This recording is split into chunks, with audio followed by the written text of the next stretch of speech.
سورۃ البقرہ کی آیت نمبر 183 سے شروع کریں گے انشاءاللہ۔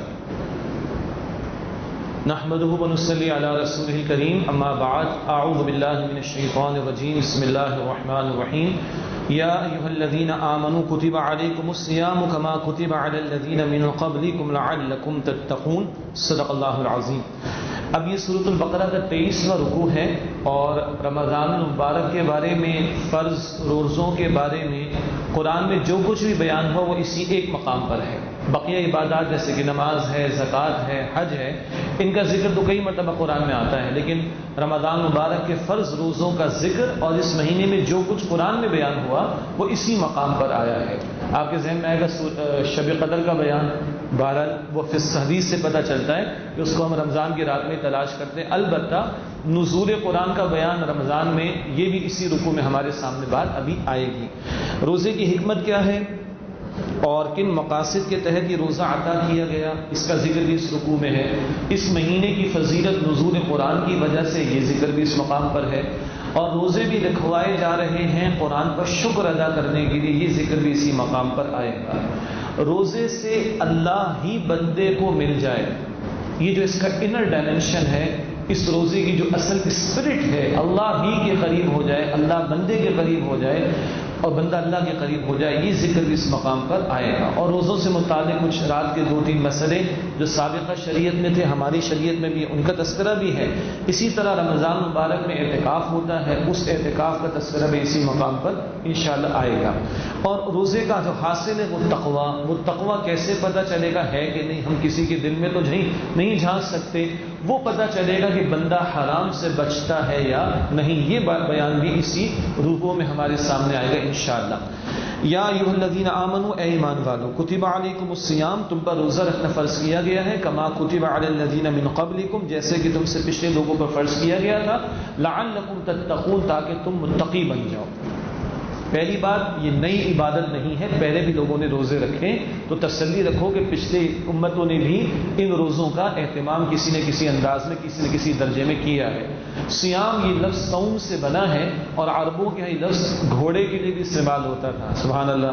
وہ اونٹ تو استعمال کرتے تھے عام سواری کے لیے، لیکن جب ان کو تیز رفتار سواری کی ضرورت ہوتی، جیسے کہ لوٹ مار کیا کرتے تھے یا جنگیں ہوا کرتی تھی، تو وہاں تیز رفتار جانور تو گھوڑا ہے، اس گھوڑے کے اسٹیمنے کی ضرورت ہوتی تھی، اس کا اسٹیمنا بڑھانے کے لیے وہ گھوڑوں کو بھوکا رکھتے تھے، پیاسا رکھتے تھے۔ کبھی آندھی چلتی تو ان کا رخ گھوڑوں کا اس طرف کر کے ہاتھ سے پکڑ کر رکھتے زور سے، تاکہ وہ آندھی کے تھپیڑوں کو برداشت کرنے کے قابل ہو سکے۔ یہ تھا صوم الفرس، گھوڑوں کا روزہ، جی، اسٹرینتھ، اسٹیمنا بنانے کے لیے۔ مجھے اور آپ کو جو روزے عطا کیے گئے، یہ میری اور آپ کی روحانی اسٹرینتھ کو، روحانی اسٹیمنا کو بڑھانے کے لیے، روح کی بیداری، اس روح کی آبیاری، وہ آبیاری ابھی ذکر آئے گا، اس روح کا بیدار ہونا اور اس بیداری کے نتیجے میں اس کا مضبوط ہونا کہ یہ بندے کو اللہ کے قریب کر دے، ایک، اور اس روح کے بیدار ہونے کے نتیجے میں بندے کے اندر نیکی کی صلاحیت بڑھتی چلی جائے اور بدی سے بچنا آسان ہوتا چلا جائے۔ یہ اسٹرینتھ یہ روزہ عطا کرتا ہے، یہ قوت یہ روزہ عطا کرتا ہے۔ اسی لیے آگے فرمایا کہ لعلکم تتقون، تاکہ تم میں تقویٰ پیدا ہو۔ تقویٰ کا مطلب خوف خدا بھی، اللہ سے ڈرنا بھی، اور تقویٰ کا مطلب بچنا بھی، گناہوں سے، نافرمانی سے بچنا بھی۔ روزے کی حالت میں تو حلال چیزیں بھی چھوڑ دیتے نا، کھانا پینا دیگر چیزیں، تو بابا اب تم حرام کو تو چھوڑو، حلال چھوڑے بیٹھے تو حرام کو تو چھوڑو۔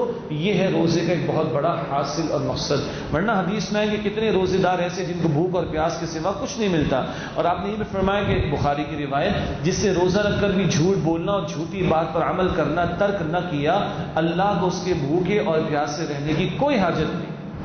یہ کیا کہ روزہ رکھا، کھانا پینا چھوڑ دیا، جھوٹ بولنے، وعدہ خلافی ہو رہی ہے، خیانت ہو رہی ہے، ناپ تول میں کمی ہو رہی ہے، اور کل وہ برجس سے ایک مثال زبان پر آ گئی کہ قیمت آسمان پر پہنچا دو، لوگوں کو مصیبت میں ڈالو، اور شام میں جو ہے لوگوں کو افطار بھی کرا دو سڑکوں پر کھڑا کر کے۔ عجیب بات، یہ کیا کر رہے ہیں؟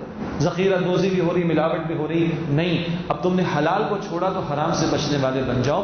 یہ روزے کا ایک بہت بڑا مقصد۔ آگے فرمایا ایام معدودات، گنتی کے چند دن ہیں۔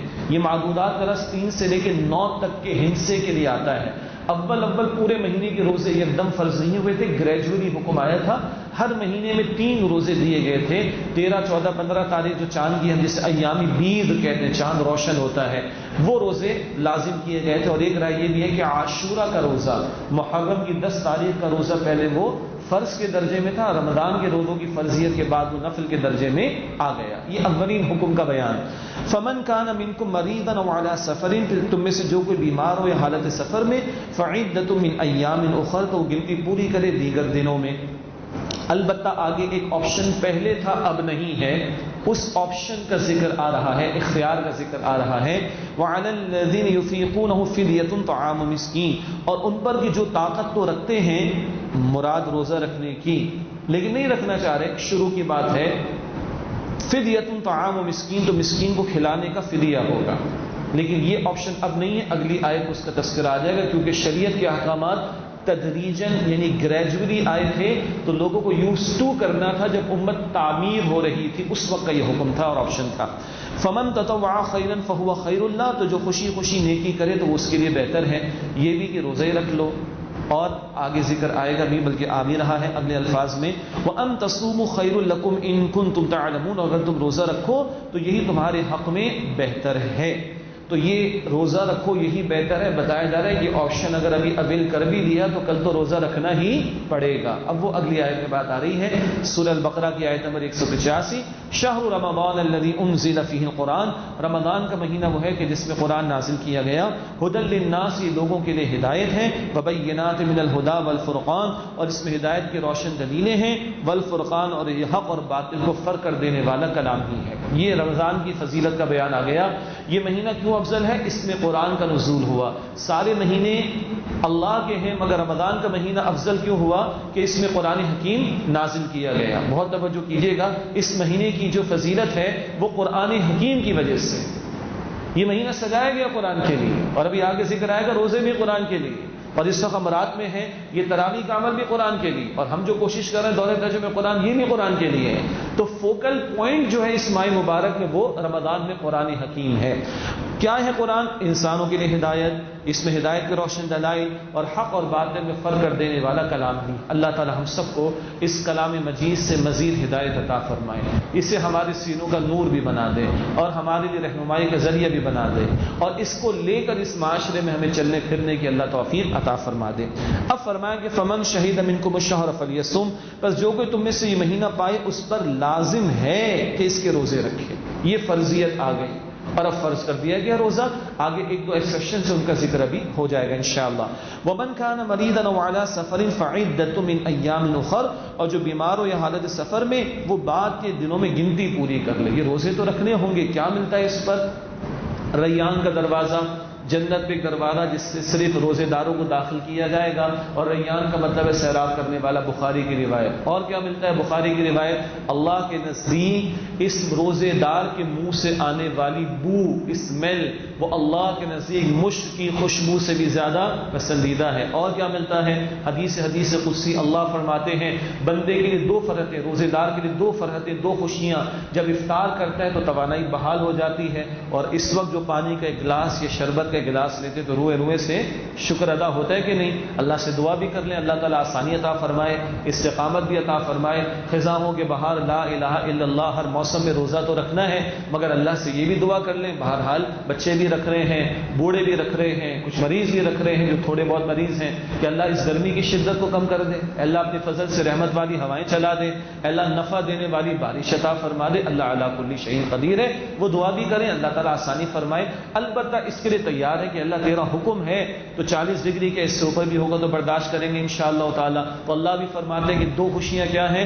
جب بندہ افطار کرتا ہے تو اس کو فرحت اور خوشی ملتی ہے، اور دوسری فرحت کا جو اصل عید ہے میری اور آپ کی، جب وہ اپنے رب کا دیدار کرے گا، یہ دوسری فرحت ہے اس کے لیے۔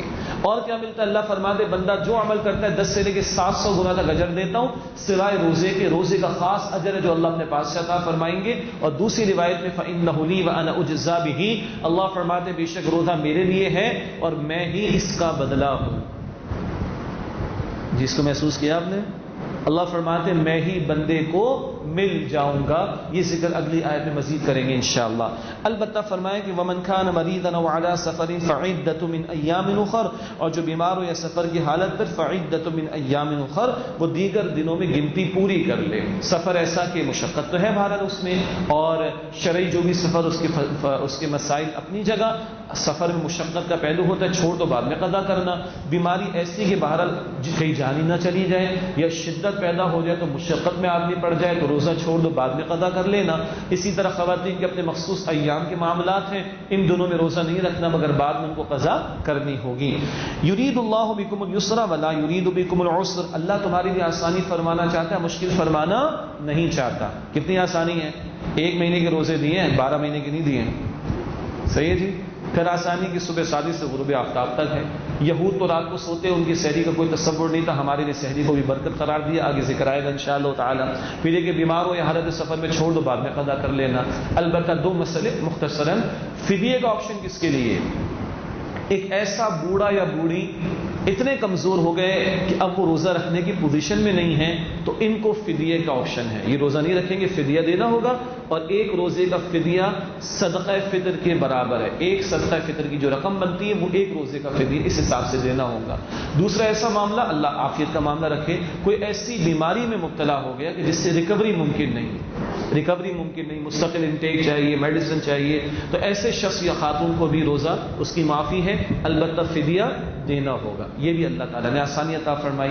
یرید اللہ بکم الیسر ولا یرید بکم العسر، اللہ سبحانہ و تعالیٰ آسانی فرمانا چاہتا ہے، مشکل فرمانا نہیں چاہتا. وَلِتُكْمِلُوا الْعِدَّةَ، اور چاہتا ہے کہ تم گنتی پوری کرو. جن کے رہ گئے بیماری، سفر، خواتین کے مخصوص معاملات بعد میں فوراً قضا کرنی ہے. وَلِتُكْمِلُوا الْعِدَّةَ، اور تاکہ تم عدت کو، عدت سے مراد گنتی پوری کر لو. وَلِتُكَبِّرُوا اللَّهَ عَلَى مَا هَدَاكُمْ، اور اللہ نے تمہیں ہدایت عطا فرمائی، اس پر اللہ کی بڑائی بیان کرو. وَلَعَلَّكُمْ تَشْكُرُونَ، اور شکر ادا کرو. غور فرمائیے، ہدایت بھی نہیں قرآن کی صورت میں نا، قرآن کے ذریعے اس ہدایت پر تم اللہ کی بڑائی بیان کرو. یہ روزے کی اتنی مشقت والی عبادت کس لیے؟ تاکہ اللہ کی بڑائی بیان کرو اس قرآن کے ملنے پر. وَلَعَلَّكُمْ تَشْكُرُونَ، اور اللہ کا شکر ادا کرو. پھر غور کیجئے، یہ تو نزول قرآن کا جشن منانے کا مہینہ ہے، اور اس پر یہ روزے رکھوائے جا رہے ہیں. اور رات کا قیام وہ سنت نے بتایا، وہ کیا ہے؟ وہ ہے قرآن کے ساتھ. اور اگر قرآن ہی نہ کھل رہا ہو کسی کا، مراد سمجھنے کا اہتمام، توجہ کا اہتمام نہیں ہو رہا، تو پھر رمضان سے فائدہ نہیں اٹھایا جا سکا. بہرحال یہاں جو حضرات و خواتین ہیں، اللہ کی توفیق سے ہم قرآن کی سیکھنے کے لیے جمع ہوئے، سمجھنے کے لیے جمع ہوئے. آج تیسری تراویح ہے، کتنی رہ جائیں گی بھائی اس کے بعد؟ جی 26 یا 27، بس یہ تو کاؤنٹ ڈاؤن شروع ہو جائے گا کچھ دنوں کے اندر. اور اللہ تعالیٰ بھی سورۃ البقرہ سے گزار رہے ہیں. جب مکمل ہوگی تو پھر حضرت عمر کے بارے میں ایک بتاؤں گا، ابھی نہیں بتا رہا بات. ان کو کتنا ٹائم لگا تھا، اور عبداللہ بن عمر کو کتنا ٹائم لگا تھا رضی اللہ تعالیٰ عنہ. اور ہمیں تو بس گنتی کی 2-4 دن کی بات ہے، 2-4 راتوں کی بات ہے. لیکن اللہ نے توفیق دی، اس کے فضل سے بیٹھ گئے. الحمدللہ بزرگ بھی بیٹھے ہوئے ہیں، ان میں سے بعض کی عمروں کا بھی مجھے اندازہ ہے. بچے بھی آ رہے ہیں، چھوٹے چھوٹے بچے بھی. کتنا پیارا ماحول ہے. اللہ یہ برکت مزید ہمیں عطا فرمائے. لیکن ہے کیا یہ مہینہ؟ قرآن سے تعلق کو اپنے مضبوط کرنے کا.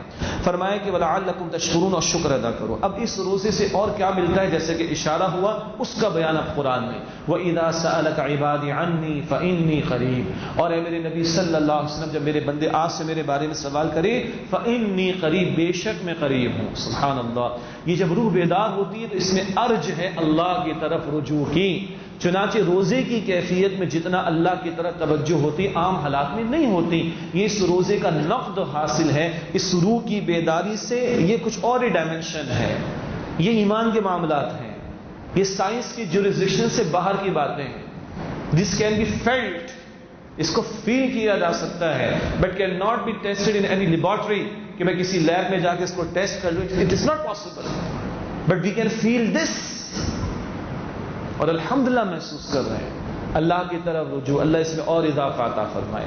فإنی قریب، بے شک میں قریب ہوں. ویسے کتنا قریب ہے اللہ؟ نحن اقرب الیہ من حبل الورید، ہم انسان کی شہرت سے بھی زیادہ اس کے قریب ہیں. اس سورہ قاف کے اندر ذکر آتا ہے. اور روزے کا حاصل اللہ قریب محسوس ہوتا ہے. پھر کیا ہے؟ اجیب دعوت الداعی اذا دعان، جب جب دعا کرنے والا دعا کرتا ہے میں اس کی دعا کو قبول کرتا ہوں. یہ اللہ گارنٹی دے رہے ہیں. اور رمضان شریف میں ویسے تو پورا مہینہ اس کے اوقات برکت والے ہیں، فرض نمازوں کے بعد بھی دعا قبول ہوتی ہے، دینی محفل کے ختام پر بھی دعا قبول ہوتی ہے، کبھی کبھی دعا بھی کریں گے انشاءاللہ، پریشان نہ ہو، وہ اجتماعی دعا نہیں ہو رہی، کریں گے انشاءاللہ، ختم قرآن سے پہلے بھی کریں گے انشاءاللہ تعالی۔ یہ بھی موقع ہے دینی محفل میں دعا کر لے آدمی اور انفرادی طور پر دعا کر لے۔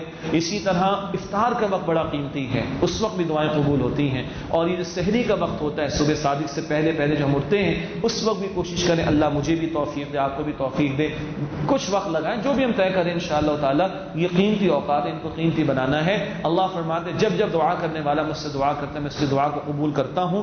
ہاں شرط کیا ہے؟ فَلْيَسْتَجِيبُوا لِي، انہیں بھی تو چاہیے میرا حکم مانے، وَلْيُؤْمِنُوا بِي، اور مجھ پر ایمان رکھیں۔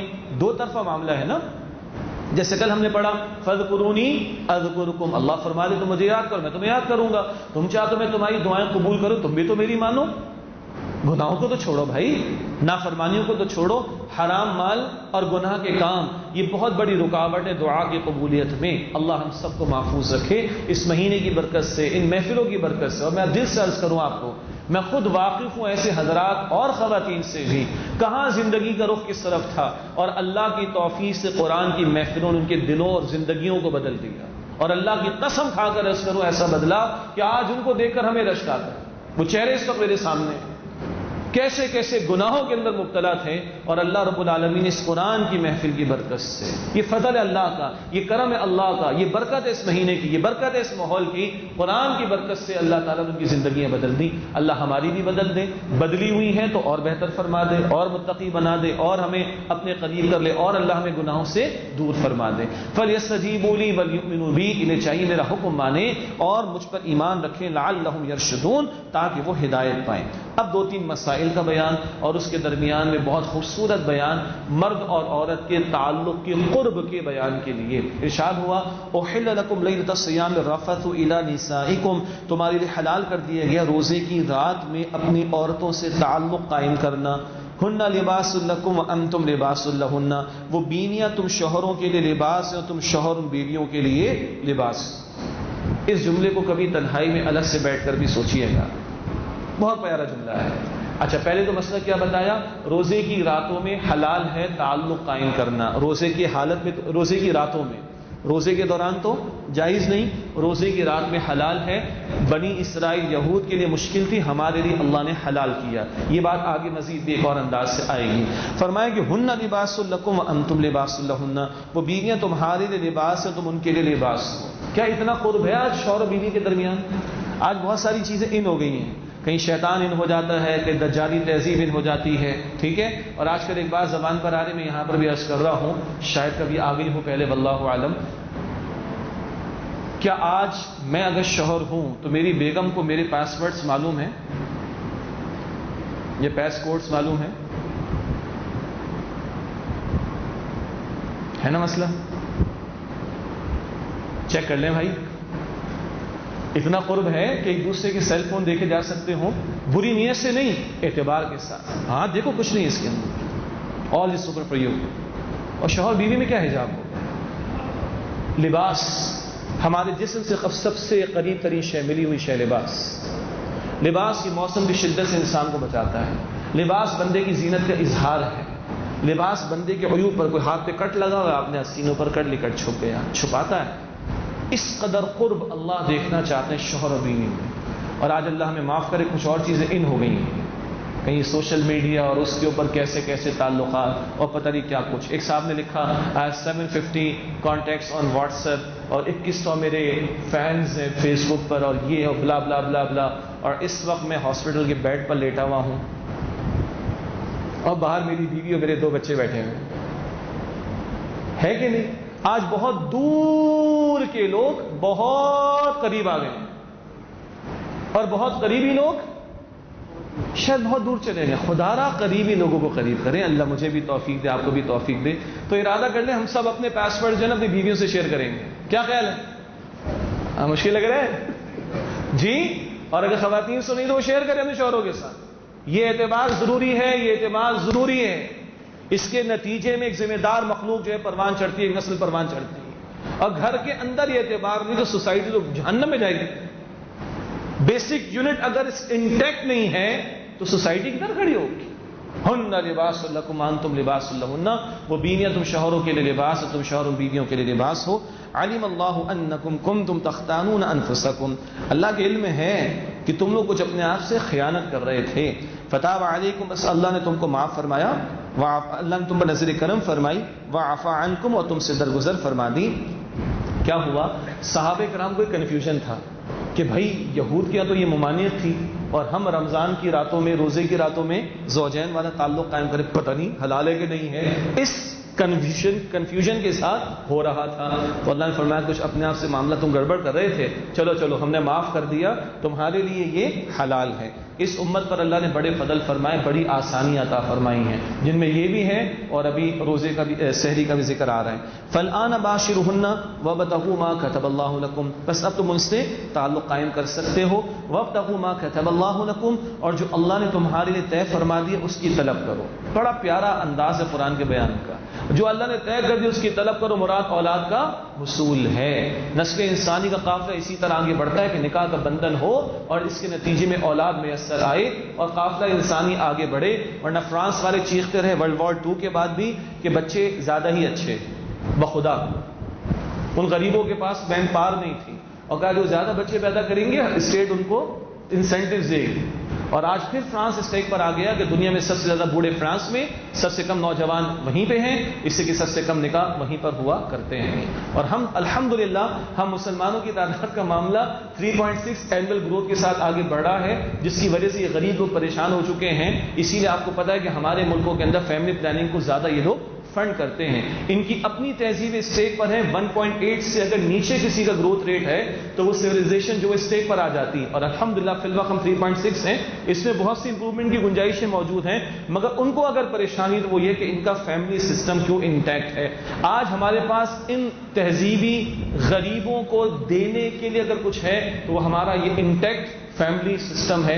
اللہ اس کو ہمیں مضبوط رکھنے کی توفیق عطا فرمائے. کسی اور موقع پر عرض کروں گا، شیطان بھی ادھر حملے کرواتا ہے اور دجال کا بھی آخری بار ادھر ہوگا کہ فیملی سسٹم کسی طرح برباد ہو. اللہ محفوظ رکھے. وابتغوا ما کتب اللہ لکم، اور جو اللہ نے تمہارے لیے طے فرما دیا اس کی طلب کرو.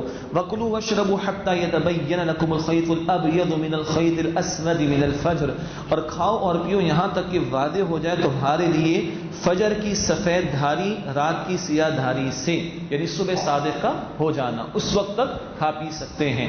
حدیث شریف میں کہ السحور برکہ، کہ سحری اس میں برکت ہوتی ہے، ضرور کھا لینا پی لینا چاہیے. ٹھیک ہے کچھ لوگ رات میں ذرا آدھی رات میں یہاں سے جا کر بھی کھا پی لیتے ہوں گے، لیکن بہتر ہے کہ آخری وقت میں بالکل کچھ گھونٹ پانی کی آدمی پی لے، کچھ چائے وغیرہ جو کچھ بھی ہے، تاکہ وہ برکت مل جائے. کیونکہ حدیث شریف میں ہے جب تک میری امت اس طرح سحری کا اہتمام کرے گی اس کو اللہ تعالیٰ برکت عطا فرمائیں گے. تو یہ صبح صادق تک کا معاملہ. ثم اتموا الصيام الى الليل، پھر رات تک تم روزے کو پورا کرو. رات سے مراد ہے غروب آفتاب کا ہو جانا. اہل تشیع حضرات جو ہیں ان کے ہاں تھوڑا سا تاخیر کا معاملہ کرتے ہیں، وہ ان کی جو بھی فقہی روایات اس کے مطابق ہے. اور اہل سنت کے یعنی سنی حضرات کے ہاں وہ بس غروب آفتاب کے ساتھ ہی رات کا آغاز ہو جاتا ہے. اور یہی وقت ہے جیسے میں نے کیا تھا افطار کا، یہ بھی قبولیت کا وقت ہے. اور حدیث میں ہے کہ جب تک میری امت، بڑی دلچسپ ہے، جب تک میری امت افطار میں جلدی کرے گی وہ برکت پر رہے گی. جلدی کا یہ مطلب نہیں ہے کہ before the time, before the time نہیں ہے، جسٹ ان ٹائم. وقت ہوا اور آپ نے بسم اللہ پڑھ کے دعا پڑھ کے یہ روزہ افطار کرے. یہ وقت بھی بہرحال دعا کا ہے، کچھ دیر پہلے بیٹھ کر دعا کا اہتمام ہو اور جیسے وقت ہو افطار کر لیا جائے. اللہ ہمیں توفیق عطا فرمائے. ولا تباشرهن وانتم عاکفون فی المساجد، اور ان سے یعنی بیویوں سے تعلق قائم نہ کرنا جبکہ تم اعتکاف کرنے والے ہو مسجدوں میں.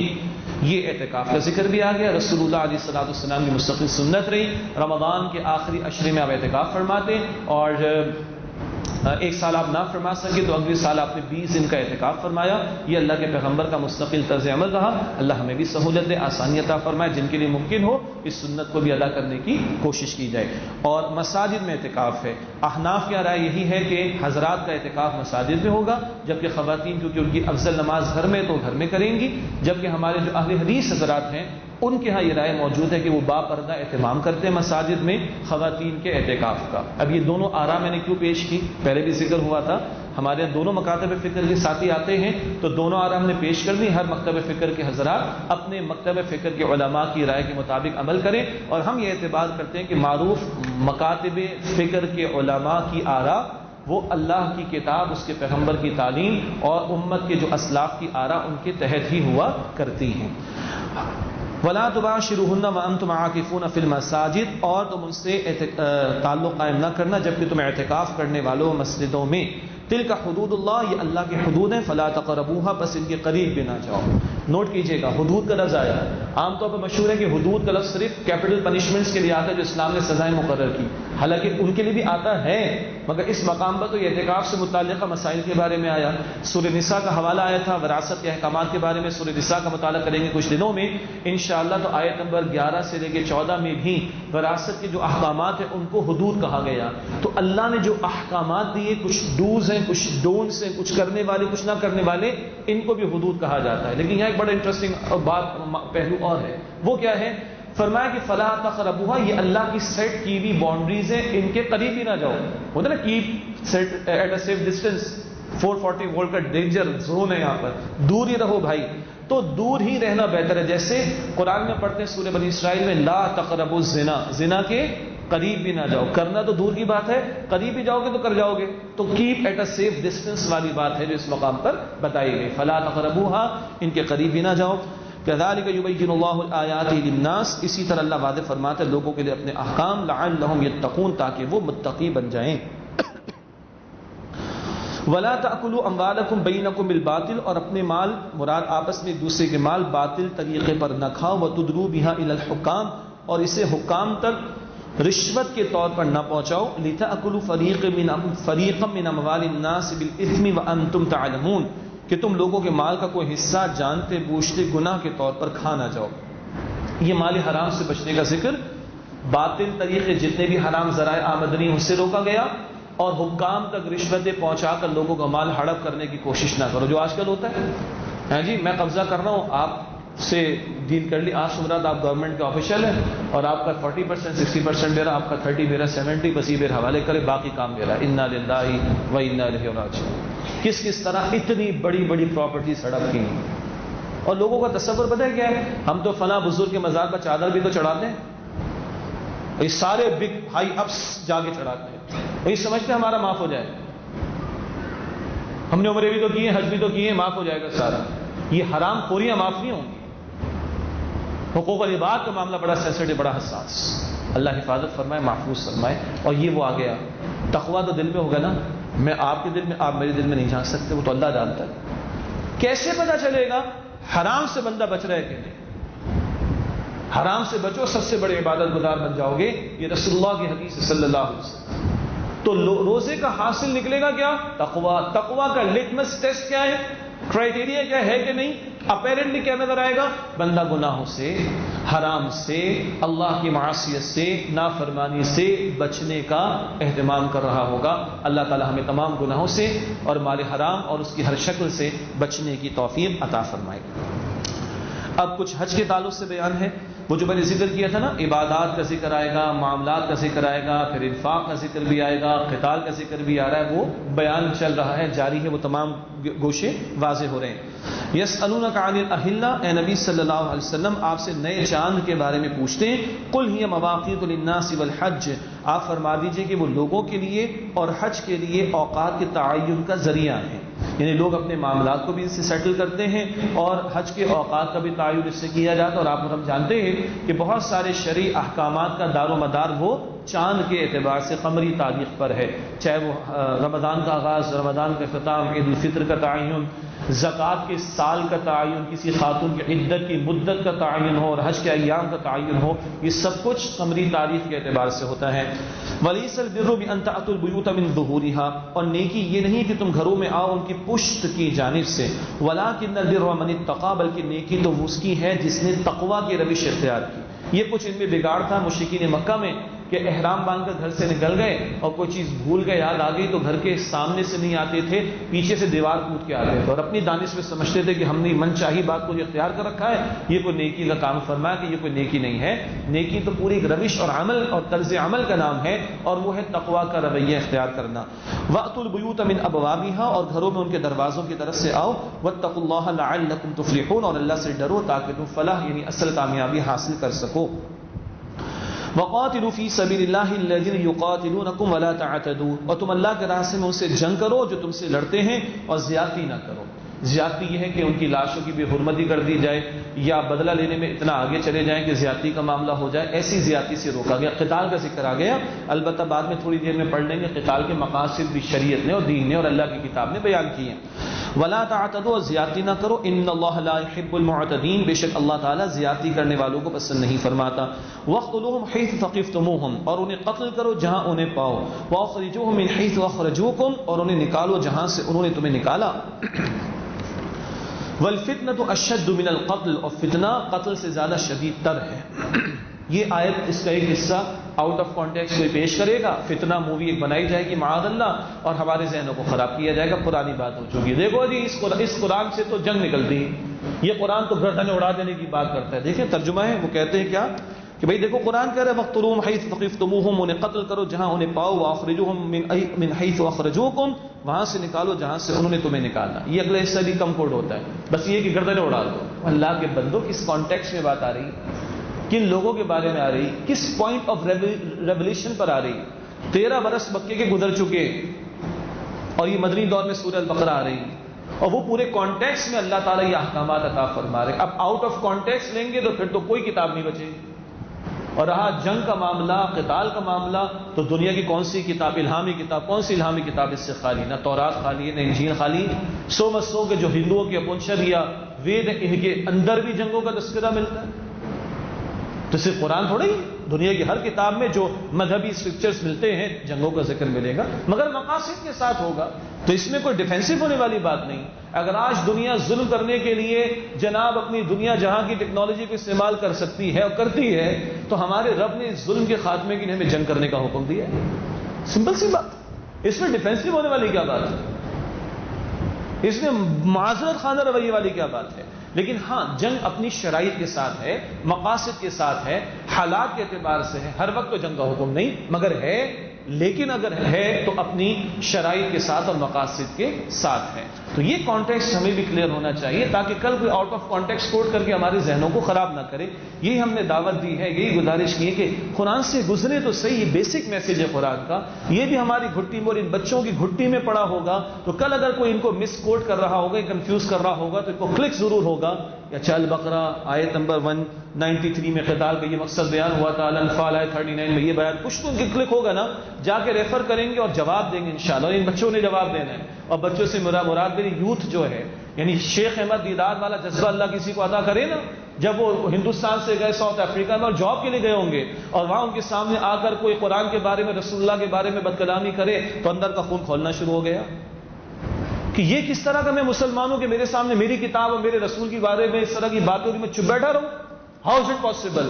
جاب تو گئی ایک طرف، اس کے بعد قرآن پڑھا، قرآن سمجھا، بائبل کے سارے ورژن یاد کیے، اور اس کے بعد ایک ایک پادری سے کھڑے ہو کر بات بھی کی ہے، اور پوپ جان پال کو بھی انکار کرنا پڑا، بھائی تمہارے ساتھ میں مکالمہ نہیں کرتا۔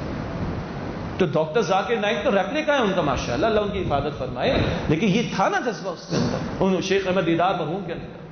یہ میں عرض کرنا چاہ رہا ہوں کہ یہ ہمارے نوجوانوں کے اندر جو ان کے اسلاف کا خون دوڑ رہا ہے، وہ گرمی تو دکھائے گی، اور ہم کھڑے ہو کر ڈٹ کے اور ڈنکے کی چوٹ پر بیان کریں، حق تو ہمارے پاس، بجائے اس کہ ہم ڈیفینسو ہو جائیں، معذرت خانہ رویہ اختیار کریں۔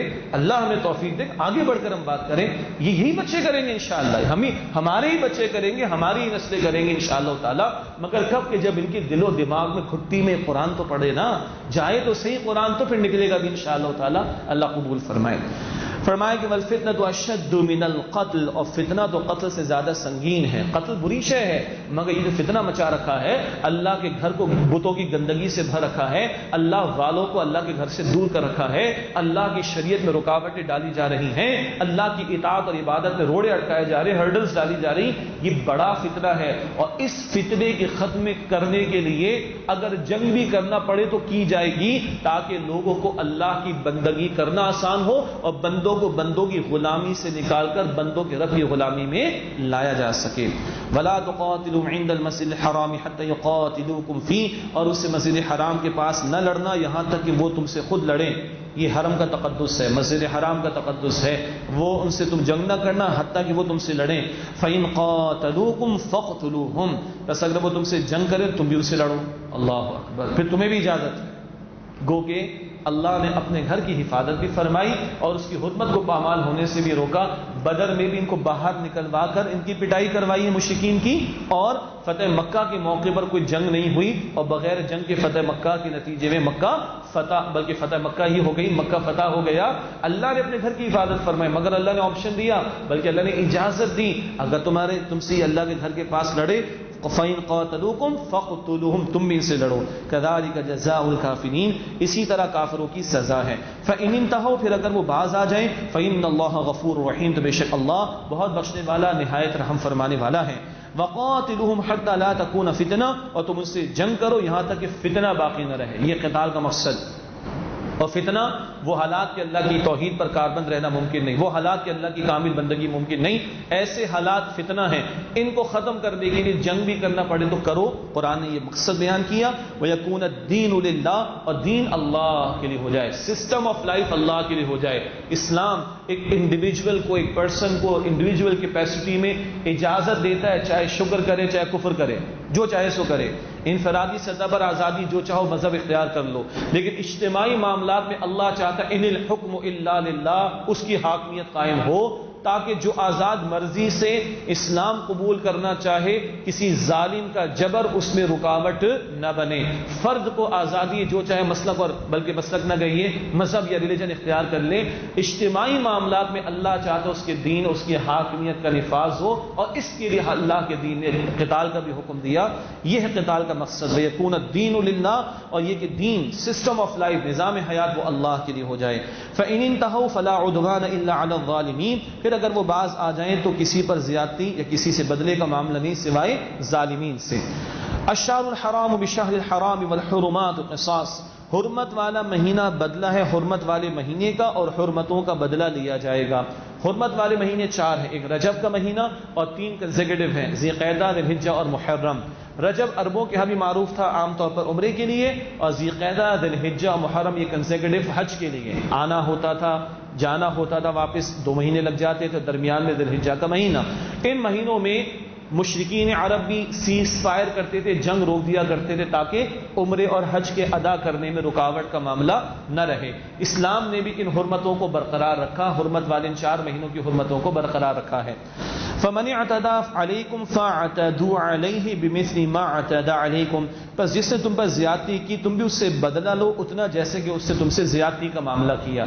اگر حرمت والے مہینے میں یہ تم سے جنگ کر پڑے لڑے تو تم بھی ان کے ساتھ جنگ کا معاملہ کر سکتے ہو, مگر بدلہ اتنا لینا جتنا کہ تمہارے ساتھ زیادتی کا معاملہ کیا گیا. واتقوا اللہ واعلموا ان اللہ مع المتقین, اور اللہ سبحانہ وتعالیٰ کا تقوی اختیار کرو اور جان رکھو کہ اللہ متقین کے ساتھ ہے. اب انفاق کا تذکرہ, قتال کا بیان ہو گیا, اب انفاق کا بیان آ رہا ہے. وانفقوا فی سبیل اللہ, اور اللہ کی راہ میں خرچ کرو. ولا تلقوا بایدیکم الی التہلکہ, اور اپنے ہاتھوں اپنے آپ کو ہلاکت میں نہ ڈالو. اللہ کی راہ میں خرچ نہیں کرو گے تو کیا ہوگا؟ آج اگر اللہ کا دین قائم نہیں ہوتا, سربلند نہیں ہوتا, تو غیروں کا اثر تم پر اتنا آئے گا کہ تمہارا عقیدہ ایمان بھی ہاتھ سے چلا جائے گا. اور آج تو ہم انفیکٹ اس کیفیت سے گزر رہے ہیں. یہ تو بڑا پیارا ماحول ہے جہاں بیٹھے ہوئے ہیں, ورنہ کراچی کے تعلیمی اداروں کے اندر خدا کے بارے میں ڈیبیٹ شروع ہو چکی, اور کئی اچھے سلجھے ہوئے مفتی حضرات کا کہنا یہ ہے ابھی تو اس نسل کا عقیدہ ہی بچ جائے تو بڑی بات ہے. اب تو خدا اس اسٹیج پر آ گیا, خدا کے بارے میں ڈیبیٹ ہو رہی, شریعت کے احکامات تو دور کی بات ہے, قرآن کے بارے میں ڈیبیٹ ہو رہی, رسول اللہ کی ذات ہی کے بارے میں ڈیبیٹ ہو رہی. انا للہ و انا الیہ راجعون, استغفر اللہ, اللہ محفوظ رکھے. تو اگر آج اللہ کے کلمے کی سربلندی کے لیے مال خرچ نہیں ہو رہا, محنت نہیں لگ رہی, تو امپیکٹ تو ہم پر ہی آئے گا. ہلاکت کیا ہے؟ سب سے بڑی ہلاکت یہ ہے اس امت کا ایمان اس سے چھن جائے. میرے جسم کی تکلیف کم ہے, میری روح کی تکلیف زیادہ بڑی تکلیف. میرے ظاہر کی تکلیف ہے مگر کم ہے, میرا باطن اگر لٹ گیا, میری ایمان کی دولت لٹ گئی, تو یہ میرا سب سے بڑا نقصان. اس کے بچنے کے لیے, اس کے بچانے کے لیے اجتماعی سطح پر اللہ کی حاکمیت کا قیام, اللہ کے دین کا نفاذ وہ ضروری ہے. اور اگر تم اس کے لیے مال خرچ نہیں کرتے تو تم اپنے آپ کو اپنی ہلاکت کے لیے تیار کر رہے ہو. وَأَحْسِنُوا, اور عمدگی کے ساتھ اعمال کرو, نیک عمل کرو. ان اللہ یحب المحسنین, بے شک اللہ عمدگی کے ساتھ عمل کرنے والوں کو پسند فرماتا ہے. اب عبادات میں سے حج عمرے کا ذکر ہے. وَأَتِمُّوا الْحَجَّ وَالْعُمْرَةَ لِلَّهِ, اور پورا کرو حج اور عمرے کو اللہ کے لیے. یہ عمل کرنا ہے کس کے لیے؟ اللہ کے لیے. ہمارے ٹرینڈ میں فلاں کے ساتھ لگا ہوتا ہے حاجی صاحب, اور زیادہ حج کر لی تو الحاج لگا ہوتا ہے, کسی کے ساتھ نمازی لگا ہوتا ہے. رمضانی لگا ہوتا ہے، زکاتی لگا ہوتا ہے، حاجی کیوں لگاتے ہیں؟ حج کر لی، حج مبارک، حج مبارک. تو بھائی نماز کے بعد کبھی لگایا نماز مبارک؟ روزے کے بعد کبھی لگایا روزہ مبارک؟ عجیب بات ہے. کس کے لیے کرو؟ اللہ کے لیے کرو. بتانے کی، دکھانے کی یا کچھ اور کرانے کی کیا ضرورت پڑی؟ وَأَتِمُّ الْحَجَّ وَالْعُمْرَةَ لِلَّهِ، اور حج اور عمرہ پورا کرو اللہ کے لیے. فَإِنْ أُحْصِرْتُمْ فَمَا اسْتَيْسَرَ مِنَ الْهَدْيِ، پھر اگر تم روک لیے جاؤ، کہیں دشمن نے گھیر لیا، کوئی مسئلہ پیش آ گیا، تو جو قربانی میسر آئے پیش کرو. وَلَا تَحْلِقُوا رُؤُوسَكُمْ حَتَّى يَبْلُغَ الْهَدْيُ مَحِلَّهُ، اور اپنے سروں کو نہ منڈانا یہاں تک کہ قربانی اپنے مقام پر پہنچ جائے، حدود حرم. اس میں کافی فقہی مسائل ہیں، اس کے بیان کا یہ موقع نہیں کہ یہ حالت بہت ہی شاذ کسی کو پیش آئے گی. ہاں، فمن كان منكم مريضا او به اذى من راسه ففدية من صيام او صدقة او نسك، بے جو کوئی تم میں سے بیمار ہو یا اس کے سر میں تکلیف ہو تو وہ بدلہ دے روزے سے، 3 روزے ہوں گے، او صدقۃ یا صدقہ دے، 6 مسکینوں کو کھانا کھلانا ہوگا، او نسک یا قربانی 1 بکری ذبح کرنی ہوگی. اس کے بھی فقہی مسائل وہ اپنے مقام پر مطالعہ کیا جا سکتا ہے. فَإِذَا أَمِنْتُمْ، پھر جب تم حالت امن میں ہو، فَمَنْ تَمَتَّعَ بِالْعُمْرَةِ إِلَى الْحَجِّ فَمَا اسْتَيْسَرَ مِنَ الْهَدْيِ، تو جو فائدہ اٹھائے حج کے ساتھ عمرہ ملا کر، تو اسے جو قربانی میسر آئے وہ پیش کرے. مراد یہ ہے جو عام ہمارے معروف حج تمتع، یہاں سے جاتے اللہ ہم سب کو اپنے گھر کی زیارت کی توفیق عطا فرمائے. احرام باندھ کر جاتے ہیں اور عمرہ ادا کر کے احرام کھول دیتے ہیں، پھر حج کے ایام میں دوبارہ احرام باندھا جاتا ہے اور حج کے ایام میں اس کے مناسک کو ادا کرتے ہیں. تو یہ ایک سفر میں 2 باتیں جمع ہو گئی، عمرہ بھی اور حج بھی. یہ جو فائدہ اٹھایا، اس فائدہ اٹھانے پر اللہ کی راہ میں دم پیش کرنا، قربانی پیش کرنا وہ لازم، اس کو دم شکر کہا جاتا ہے، اس کا یہ بیان ہے. فَمَن لَّمْ يَجِدْ فَصِيَامُ 3 أَيَّامٍ فِي الْحَجِّ و7 إِذَا رَجَعْتُمْ، اور پھر جو نہ پائے تو وہ روزے رکھ لے 3 دن کے حج کے ایام میں اور 7 جب کہ تم واپس آؤ. جو قربانی پیش کرنے کی استطاعت نہیں رکھتا وہ روزے رکھے گا 3 وہاں، 7 بعد میں آ کے اپنے گھر آ کر. تِلْكَ عَشَرَةٌ كَامِلَةٌ، یہ 10 تو ہو گئے روزے پورے. ذَلِكَ لِمَن لَّمْ يَكُنْ أَهْلُ حَاضِرِ الْمَسْجِدِ الْحَرَامِ، یہ اس کے لیے کہ جس کے گھر والے مسجد حرام میں موجود نہ ہوں، یعنی وہاں اگر قیام ہے وہیں رہتے ہیں تو پھر تو بہرحال قربانی پیش کر دیں. لیکن باقی جو دور سے لوگ آئے ہیں اب وہاں پہ قربانی کے لیے جانا ممکن نہیں، تو ان کو یہ روزے رکھنے کی سہولت عطا کی گئی. البتہ مجھے پتا ہے کہ اتنی تیزی کے ساتھ یہ مسائل سمجھ میں نہیں آتے، اور وجہ یہ ہے کہ جب یہ کبھی معاملہ پیش آئے گا تو آدمی اس وقت مسائل سیکھ کر جائے حج اور عمرے کے تعلق سے. یہ دور ترجمہ قرآن ان مسائل کی تفصیل کا یقیناً موقع نہیں ہے، اس لیے آگے چلتے ہیں. واتقوا اللہ، اور اللہ سے ڈرتے رہو. واعلموا ان اللہ شدید العقاب، اور جان رکھو کہ اللہ تعالیٰ سخت عذاب دینے والا ہے. الحج اشہر معلومات، حج کے مہینے مقرر ہیں، حج کے مہینے مقرر ہیں. یہ بڑا دلچسپ مسئلہ ہے. کوئی چاہے تو شوال کے مہینے سے حج کا احرام باندھ سکتا ہے، بڑی پابندی، بڑی لمبی پابندی ہوگی، کیونکہ مہینے عربی میں جمع 3 کے لیے آتا ہے، تو شوال، ذی القعدہ اور پھر ذی الحجہ میں تو ایام حج ہوا کرتے ہیں. یہ مسئلے کی حد تک ہے اور عمل بھارت اس میں خاصی دشواری، باقی تفصیل تفاسیر میں پڑھ سکتے ہیں ہم. الحج اشہر معلومات، حج کے مہینے معلوم و مقرر ہیں. فمن فرض فیہن الحج فلا رفث ولا فسوق ولا جدال فی الحج، یہ بڑی قیمتی بات ہے. بس جس نے اپنے اوپر حج کو لازم کر لیا تو نہ اب وہ کوئی بے حیائی کی بات کرے، نہ وہ کوئی نافرمانی کا کام کرے، نہ کوئی وہ جھگڑا کرے حج میں. یہ بات حدیث میں آتی ہے کہ جس نے حج ادا کیا اور نہ اس نے کوئی بے حیائی کی بات کی، نہ کوئی اس نے کوئی نافرمانی کا کام کیا، نہ اس نے کوئی لڑائی جھگڑا کیا، تو ایسے لوٹے گا جیسے آج ہی اس کی ماں کے بطن سے اس کی ولادت ہوئی ہو. اللہ ایسے ہی حج مبرور اور ایسے ہی حج مقبول ہم سب کو عطا فرمائے. لیکن یہ حج ہے جس کی حفاظت کرنی ہے، گناہوں سے بچنا، بے حیائی کے کاموں سے بچنا، لڑائی جھگڑے سے بچنا. اسی لیے علماء کہتے ہیں جب بندہ حج پر جائے تو غصے کو پوری 3 طلاقیں دے کر جائے. کتنی؟ 3 پوری کی پوری دے کر جائے، جس میں کسی کا اختلاف نہ ہو مکتب فکر کا.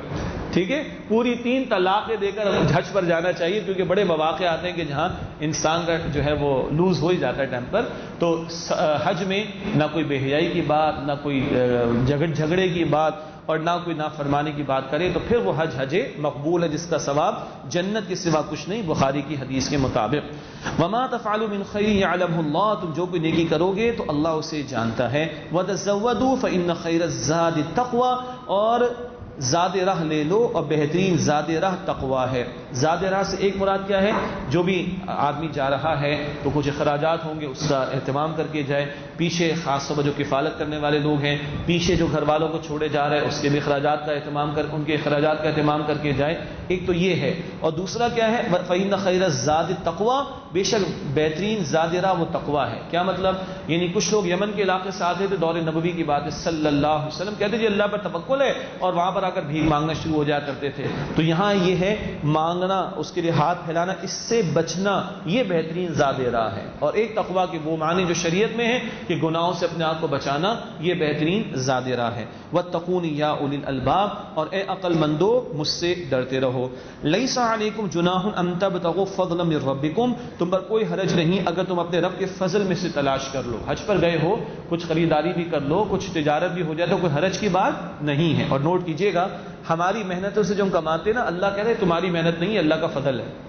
یہ فضل کا لفظ روزی کے لیے ہے، جو ہم روپیہ پیسہ جسے کہتے ہیں۔ تو کوئی حرج نہیں، ان تبتغوا فضلا من ربکم، تم اپنے رب کے فضل میں سے کچھ تلاش کر لو۔ فاذا افضتم من عرفات، پھر جب تم عرفات سے لوٹو، فاذکروا اللہ عند المشعر الحرام، تو مشعر حرام کے نزدیک اللہ کا ذکر کرو۔ یہ مزدلفہ ہے، یعنی 9 ذی الحجہ کو وہ عرفات کی حاضری ہو گئی۔ اللہ تعالی ہم سب کو عطا فرمائے، اس کے لیے آسانی عطا فرمائے۔ اور پھر رات پہ جاتے ہیں مزدلفہ، اور وہاں مغرب عشاء کو ملا کر ادا کرتے، وہاں بھی کچھ سوتے بھی ہیں، کچھ ذکر بھی ہوتا ہے۔ وَاذْكُرُوهُ كَمَا هَدَاكُمْ، اور اللہ کا ذکر کرو جیسے اللہ نے تمہیں ہدایت عطا فرمائی۔ وَإِن كُنتُم مِّن قَبْلِهِ لَمِنَ الضَّالِّينَ، اور اس سے پہلے تو تم ناواقف لوگوں میں سے تھے، اللہ نے فضل فرمایا اپنے پیغمبر مصطفیٰ صلی اللہ علیہ وسلم کے ذریعے ساری ہدایت اور رہنمائی تمہیں عطا فرمائی۔ ثم افیض من حیث افاض الناس، پھر تم لوٹو جہاں سے لوگ لوٹتے ہیں۔ واستغفر اللہ، اور اللہ سے مغفرت چاہو۔ کیا مطلب لوگ لوٹتے ہیں؟ ایسے ہی مقامات پر وہ بات یاد آتی، شان نزول کیا ہے اس کا، پس منظر کیا ہے اس کے ریولیشن کا، اس کے نزول کا۔ تو یہ جو تھے نا قریش مکہ، یہ کہہ رہے تھے ہم تو وی آئی پی لوگ ہیں، تو بس مزدلفہ کے آس پاس جاتے تھے، آگے نہیں جاتے تھے عرفات کا، اور وہیں سے واپس اللہ کہتے نہیں، آل آر ایکول، تم بھی وہاں سے لوٹو جہاں سے اور لوگ لوٹتے ہیں، عرفات تک جاؤ، وہاں سے واپس آؤ۔ واستغفر اللہ، اور اللہ سے بخشش مانگو۔ ان اللہ غفور رحیم، بے شک اللہ بہت بخشنے والا، رحم فرمانے والا ہے۔ ویسے اللہ کی شان ہے، کوئی کتنا ہی وی آئی پی بظاہر کیوں نہ ہو، اور کتنا ہی وی آئی پی پیکج کیوں نہ ہو، اللہ کا گھر تو وہ ایک ہی، وہیں پہ آ کے طواف کرنا پڑے گا بھائی۔ کیا خیال ہے؟ طواف تو اسی مطاف میں آ کر کرنا پڑے گا، یا فرسٹ سیکنڈ فلور پہ کرنا پڑے گا۔ اللہ کی شان ہے، باقی اللہ کا نظام ہے، کوئی زیادہ کوئی کم خرچے کر کے جا رہا ہے، وہ اللہ کی ایک تقسیم، اللہ کا ایک معاملہ ہے، حکمت اللہ سبحانہ و تعالیٰ کی۔ مگر یہ اتنی پیاری عبادت ہے کہ بالکل شولڈر ٹو شولڈر کھڑا کر دیتے ہیں، ایک ہی صف میں کھڑے ہو گئے محمود و ایاز، نہ کوئی بندہ رہا نہ کوئی بندہ نواز۔ ان اللہ غفور رحیم، بے شک اللہ تعالیٰ بہت بخشنے والا، نہایت رحم فرمانے والا ہے۔ فَإِذَا قَضَيْتُم مَنَاسِكَكُمْ، پھر جب تم اپنے حج کے مناسک یعنی اعمال پورے کر لو، فَاذْكُرُوا اللَّهَ كَذِكْرِكُمْ آبَاءَكُمْ وَأَشَدَّ ذِكْرًا، تو اللہ کا ذکر کرو جیسے کہ تم اپنے باپ دادا کا ذکر کرتے تھے، اس سے بھی زیادہ۔ زمانے جاہلیت میں وہاں پر بیٹھ کے پچھلی سٹوریز کی باتیں کرتے، باپ دادا کی فخر کی باتیں بیان کرتے، اور یہ اور اس طرح کی فضولیات میں گپے لگاتے۔ اللہ فرمائے مناسک حج پورے ہو جانے کے بعد چھٹی نہیں ہو گئی، ابھی رکو، یہ جو قیام ہوتا ہے مینا کے اندر 11، 12 اور 13 میکسیمم، تو یہاں اللہ کا ذکر کیا جائے۔ اور خاص طور پر آج کل یہ جو موبائل اور اسمارٹ فون اور سیل فونز پتہ نہیں کیا کچھ، اور سارے پیکیجز بھی اویلیبل ہو جاتے ہیں، اس کو بھی جو ہے نا تھوڑا سا آدمی کنٹرول کرے، ورنہ بڑا وقت برباد ہوتا ہے وہاں پر، بہت وقت برباد ہوتا ہے، بہت وقت برباد ہوتا ہے۔ نہیں، اللہ کا ذکر کرو جیسے باپ دادا کا ذکر کرتے تھے، او اشد ذکرا، یہ اس سے بھی زیادہ ذکر کرو۔ فمن الناس، بس لوگوں میں سے وہ بھی ہیں، من یقول، جو یوں کہتے ہیں، ربنا آتنا فی الدنیا وما له فی الاخرۃ من خلاق، اے ہمارے رب ہمیں دنیا میں دے دے اور آخرت میں ان کے لیے کوئی حصہ نہیں۔ اللہ اکبر، صرف دنیا مانگتے ہیں، اور ایسی ایسی باتیں کہ شرم آتی بیان کرتے ہوئے۔ کوئی کہہ رہے کہ اللہ میری فلاں مووی ہٹ ہو جائے، کوئی کہتا ہے اللہ میرا فلاں البم جو وہ ہٹ ہو جائے، وہاں بھی یہ مانگ رہے ہیں۔ استغفر اللہ، اللہ محفوظ رکھے۔ اور بڑے فخر سے اپنے انٹرویوز میں بتاتے ہیں لوگ، اور ہمارا میڈیا جو شائع کرتا ہے اور دکھاتا ہے، سارا تو یہی ان ہے نا، انا للہ و انا الیہ راجعون، صرف دنیا مانگ رہے ہیں۔ اللہ بھی کہتے تمہیں دنیا سے، آخرت میں کوئی حصہ نہیں تمہارے۔ استغفر اللہ۔ میں اور آپ بھی طے کریں مقصود کیا ہے، دنیا یا آخرت؟ دنیا ضرورت ہے، مقصد نہیں۔ مقصد اوپر رہے گا، ضرورت نیچے رہے گی۔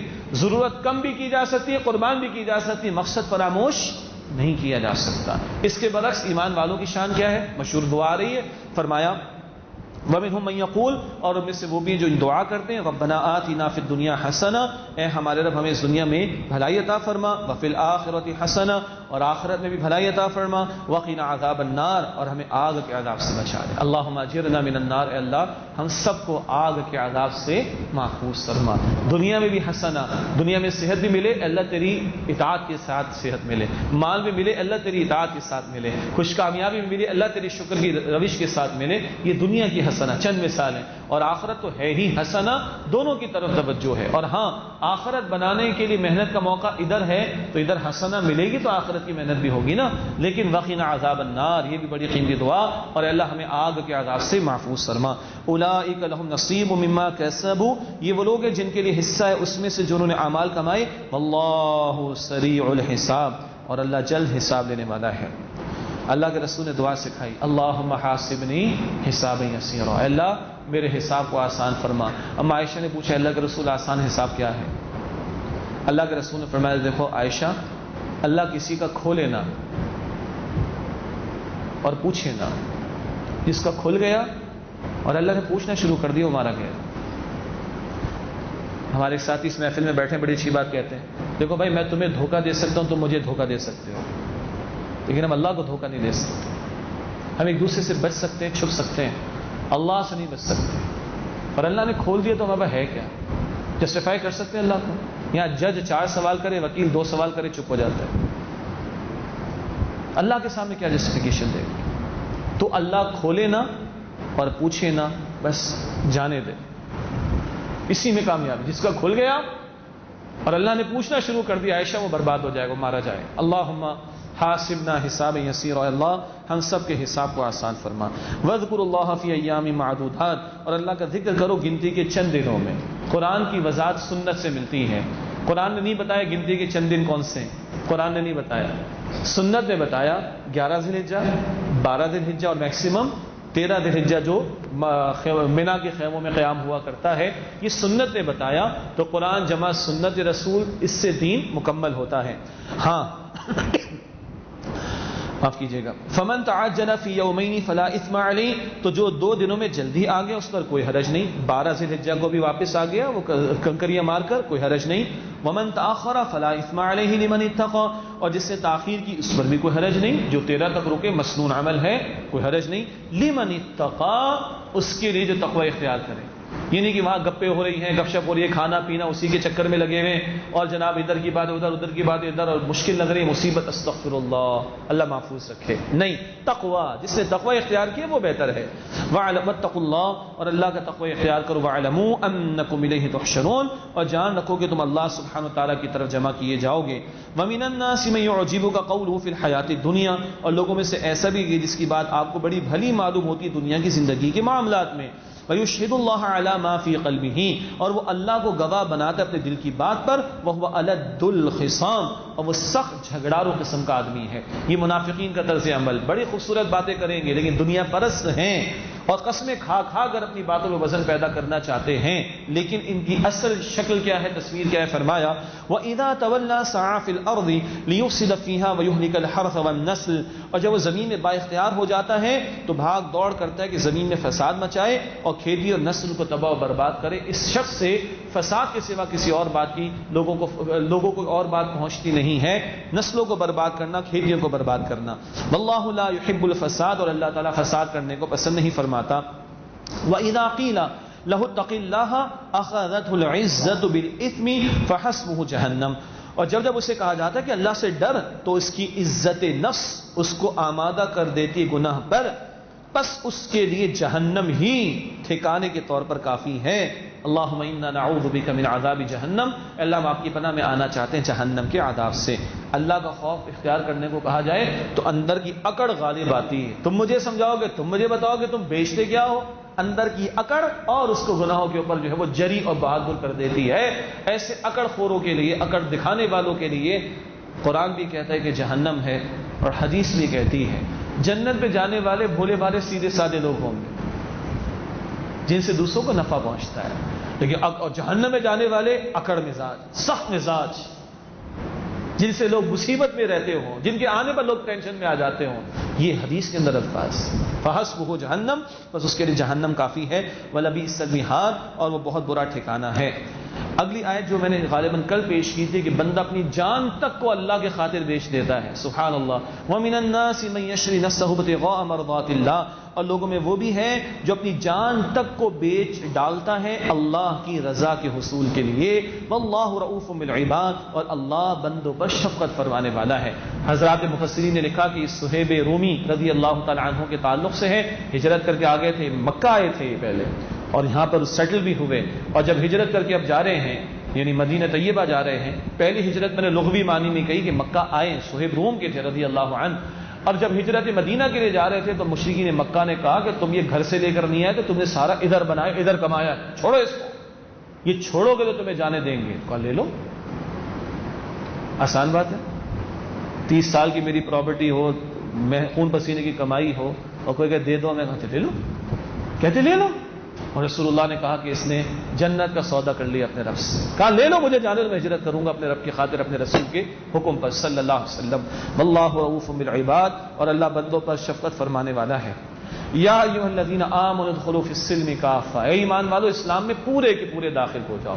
کسی اور موقع پر تفصیل بیان کریں گے. یہ دین مکمل کر کے اللہ نے عطا فرمایا، انفرادی سطح سے لے کے اجتماعی سطح تک. انفرادی معاملات میں عقائد ہوں، عبادات ہوں، رسومات ہوں، کسٹمز ہوں، سوشل ویلیوز ہوں، فیملی سسٹم ہو، اور پھر اکنامک سسٹم ہو، سوشل سسٹم ہو، اور پولیٹیکل سسٹم ہو، جوڈیشری سسٹم ہو، ریاست کے امور ہو، اور گلوبل افیئرز ہوں. یہ پورا پیکج ہمارے دین نے دیا ہے، اور پورے کے پورے دین پر عمل کا تقاضا.